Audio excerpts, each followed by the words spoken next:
தமிழ்நாட்டை பொறுத்து உங்களுக்கே தெரியும் பல வரலாறுகள் இருக்கின்றது. பல நேரங்கள் நம்ம போராடி தான் எல்லாத்தையும் பெற்றுங்க. உடனே அவங்க கொடுத்த இந்தி போராட்டமாக இருந்தாலும் சரி, இந்த ஒதுக்கீடு பிரச்சனையாக இருந்தாலும் சரி, இப்போ வரைக்கும் அனைத்து சாதின அரசியலாக இருந்தாலும் சரி, எல்லா விதத்திலையும் நம்ம நியாயமாக போய் வைக்கிறோம் கருத்தை. நியாயமாக வைக்கும் பொழுது அதை நாம் வெற்றி பெற்று தான் வருகின்றோம். கண்டிப்பாக நம்ம தமிழ்நாட்டு முதலமைச்சர் வெற்றி என்பது இதிலும் அடங்கும் என்கின்ற ஒரு நம்பிக்கை. இந்த விஷயத்தை அரசியல் யோசிக்கிறாங்களா?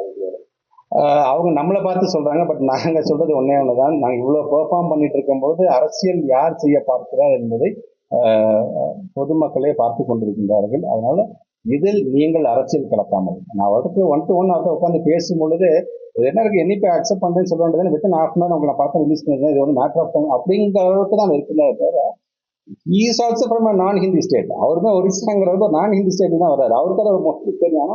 அவருக்கு என்ன நிர்பந்தம்னு தெரியல. அவர் இது போன்ற ஒரு நடவடிக்கை எடுக்கும்போது நான் அதுக்கு வைக்கின்ற வேண்டுகோள், கட்சிக்கு நாங்கள் பணம் கேட்கல. கிட்டத்தட்ட எங்க தமிழ்நாட்டில் இருந்த பல லட்சம் பிள்ளைகளுடைய எதிர்காலத்தை மனதில் வைத்துதான் நாங்கள் பணம் கேட்கின்றோம். புதிதாக பணம் கேட்கவில்லை. நீங்கள் ஒவ்வொரு வருடமும் 2018 ஒருங்கிணைந்த இந்த RMSC SSC எல்லாம் ஒன்று சேர்ந்து SSCயும் கொண்டு வந்து நீங்கள் பணத்தை கொடுத்துட்டு இருக்கீங்க. 2020 அப்புறம் தான் NEP ஒரு கான்செப்ட் வருது. ஆனால் NEP நீங்கள் சேர்த்துக்கிட்டாதான் இதை தருவேன்னு சொல்றது அது எந்த விதத்திலும் நியாயம் இல்லை என்று நான் சொல்லுவேன். மகாலட்சுமியோட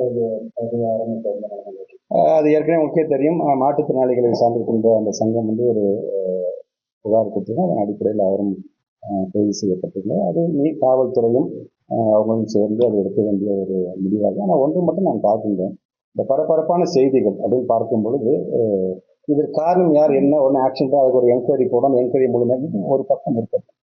ஆனால் இதை கோர்த்து இதை வேற விதமான ஒரு டைவர்ஷன் அவங்க கொண்டு போகும்போது எனக்கு என்னன்னா, நான் இவ்வளோ நிதி கேட்குறேன், இவ்வளோ டேட்டா வச்சு நான் நிதி கேட்குறேன். இந்த நிதியை தருவதுங்கிற கான்செப்டே எல்லாரும் விட்டுட்டு இப்போ நேராக இந்த இதுக்கு வரும்பொழுது எனக்கு இதை சார்ந்து எனக்கு என்ன தோணுதுன்னா, தமிழ்நாட்டு முதலமைச்சர் நிறைய திட்டங்களை கொண்டு வந்து மாணவர்களுக்கான அந்த இம்ப்ளிமெண்ட் பண்ண வேண்டிய வேலையை நன்மை பண்றான். புத்தகம் எல்லாத்தையும் படிக்க வச்சுருவான் போருக்கு அப்படிங்கிற ஒரு கோபம் சில கூட்டத்துக்கு இருக்குதோ அப்படிங்கிற ஒரு எண்ணம் தானே எனக்கு இருக்கின்றது. எங்களை பொறுத்த வரைக்கும் நம்முடைய தமிழ்நாட்டு முதலமைச்சர் சொன்னதுதான், படிக்காத மேதை ஒருவரை காட்டுகிறோம் என்று யாராவது சொன்னால் படித்த 1,00,000 பேரை காட்டுவோம் என்று நாம் சொல்வோம். அதற்கு கல்வி அவசியம் என்று சொல்லியிருக்கார். அந்த இலக்கை நோக்கி நாங்கள் கண்டிப்பாக நாங்கள் என்னுடைய பயணத்தை தொடர்ந்து கொள்வோம். இவ்வளவு பேர் அவருக்கு நம்ம சொல்றத ஆனால் மகாவிஷ்ணு மேட்டரை மட்டும் எடுத்து பாஜக தலைவர்கள் விமர்சனம் பண்றவங்களுக்கு உங்களுடைய பணம் கேட்கறதே பாரதிய ஜனதா அரசாங்கத்தை தானே கேட்கிறேன் நான். அதனால சொல்றேன், இதையும் அதையும் முடிச்சு போடாமல் இதுக்கு நாங்கள் என்ன ஆக்ஷன் எடுக்கணுமோ அதை நாங்கள் ஆக்ஷன் நாங்கள் எடுப்போம். உங்கள்கிட்ட கேட்குற பணத்தை பற்றி நீங்கள் பேசுங்க. இது வரைக்கும் அதை பற்றி நீங்கள் வாங்க திறக்க மாட்டேங்கிறீங்களா? இவ்வளோ டேட்டாஸ் எல்லா பத்திரிகை துறை ஊடகங்களுக்கு நம்மளுக்கு நமக்கே தெரியுது. இவ்வளோ பெர்ஃபார்மிங் பண்ணுறது 53 தாண்டி 62ங்கிற அளவுக்குலாம் வந்துருச்சு. பல திட்டங்களை ஒன்றிணைத்து இப்படி கொண்டு வரும்போது அது சார்ந்து யாருமே அவங்க பதில் சொல்ல மாட்டாங்க. அதான் எனக்கு வேதனைக்குரியா இருக்கு. அதனால அதை டைவர்ட் பண்ண முதல்ல எங்க பணத்தை சார்ந்து நிதி சார்ந்து என்னவோ அந்த வார்த்தை. அவன் இன்னைக்கு வந்து ஏற்கனவே நம்ம பொதுவாக நம்ம ஆசிரியர் சங்கங்களை பொறுத்தவரைக்கும் அவருடைய உணர்வுகள் ஒவ்வொரு ஆண்டும் ஒரு விதமான பண்ணும்போது ஏதாவது கூப்பிட்டு காம்ப்ரமைஸ் பண்ணணும். இந்த முறையும் அதே மாதிரி கேட்கணும். கிட்டத்தட்ட ஒரு 31 வகையான கோரிக்கைகளிடம் வைத்தாங்க. அந்த 12 வகையான கோரிக்கைகள் நம்ம என்ன செய்வோம், அது எப்படி செய்வோங்கிறது நம்ம அவங்கள்ட்ட எழுத்துப்பூர்வமாக கொடுத்துட்டோம். பட் இருந்தாலும் இன்றைக்கு ஒரு அடையாள ஆர்ப்பாட்டமாக அதை அறிவித்திருக்கார்கள். அதில் அவங்க என்னென்ன கோரிக்கைகள் வைக்கிறார்கள் என்று பார்த்தோம். அதை பார்த்து உங்களை பொறுத்தவரைக்கும் நம்முடைய ஆசிரியர் சங்கம் வைக்கின்ற கோரிக்கையை பார்த்து காலம் முழுக்க இந்த பக்கம் ஓடுற கூட்டம் நம்ம கிடையாது. அதை அழைத்து பேசி அதை எது செய்ய முடியும், இப்போ எது செய்ய முடியும், எது காலதாமதம் என்பதை நாங்கள் தொடர்ந்து வலியுறுத்தி கொண்டு தான் இருக்கின்றோம். அவருடைய உணர்வுகளை மதிக்கும் விதமாகத்தான் இதை நாங்கள் பார்க்கணும். பேச்சாளர்களை வச்சு அரசு கூட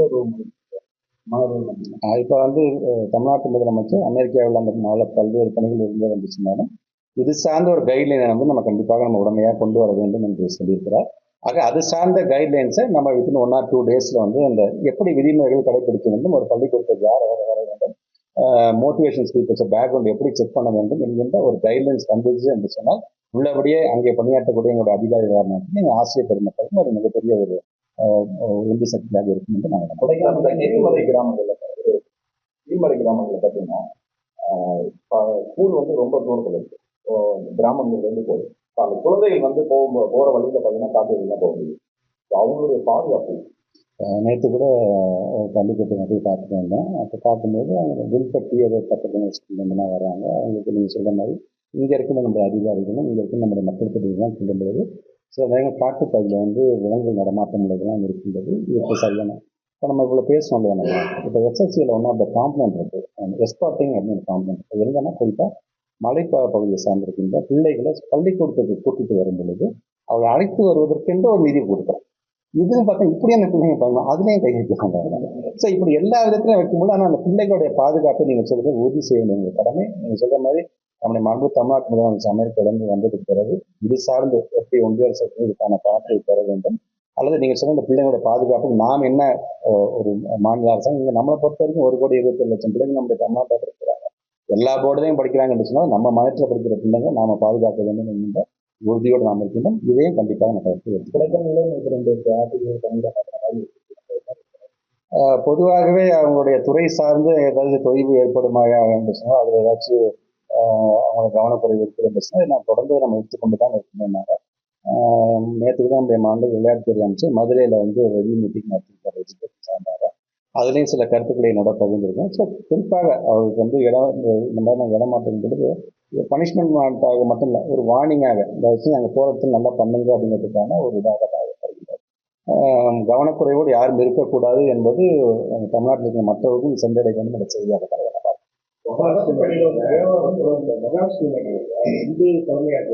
மாவட்டம் விட்டு மாவட்டம் இடமாற்றம் செய்யப்பட்டிருக்காரு. அதை திருப்பி வாங்கியிருக்காரு வாய்ப்பு. இது வந்து ஒவ்வொருத்தரோட கருத்துக்கள். எங்களை பொறுத்த வரைக்கும் இக்னரன்ஸ் கூட நம்ம யாரும் சொல்லிடக்கூடாது. ஏன்னா உங்களை நம்பி தான் இந்த பிள்ளைங்க நாங்கள் ஒப்படைக்கிறோம். பள்ளிக்கூடத்தோட பெர்மிசஸோடைய தலைவர் தலைவி அது ஒரு குடும்பம் மாதிரி. உள்ளுக்குள்ள வந்து கதவை சாத்திட்டா அது நீங்கள் தான் எச்எம்ஸ், நீங்கள் தான் உங்களோட பொறுப்பு. அதையும் தாண்டி இல்லை இந்த அதிகாரி அனுமதி கொடுத்தாரா, அந்த அதிகாரி அனுமதி கொடுத்தாரா, ஸோ இதெல்லாம் இந்த சொன்ன மாதிரி இந்த என்கொயரி போய் நாங்கள் நடத்தினதுக்கு நான் பேச என்ன நடந்துட்டு இருக்கேன்.